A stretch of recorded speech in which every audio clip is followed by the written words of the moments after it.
வயிறு எரியுது, வயிறு எரியுது, வயிறு எரியுது, வயிறு எரியுது, வயிறு எரியுது. ஏப்பா எது கார சட்னி சாப்பிட்டுட்டியா? வயிறு எரியுது உனக்கு? இல்லப்பா, இல்ல, நான் அவங்க நல்லாவே இருக்க மாட்டாங்க. அவங்க நல்லா இருக்க மாட்டாங்க. குலதெய்வம் மேல ஆணையா சொல்றேன், அவங்க நல்லா இருக்க மாட்டாங்க. நாசமா போயிருவாங்க, நாசமா போயிருவாங்க. வயிறு எரியுது, வயிறு கார சட்னில கொஞ்சம் காரம் கூட போட்டிருப்பியா?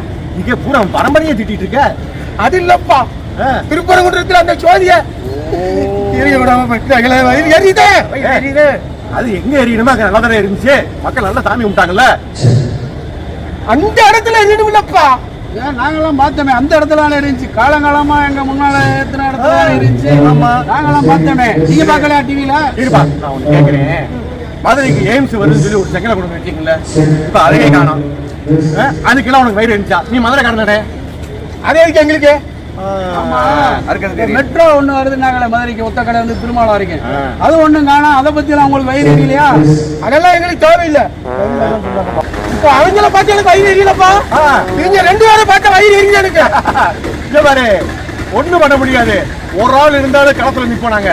உங்களால இங்க ஒண்ணும் பண்ண முடியாது. முடியும் தொடங்க எங்களுக்கு.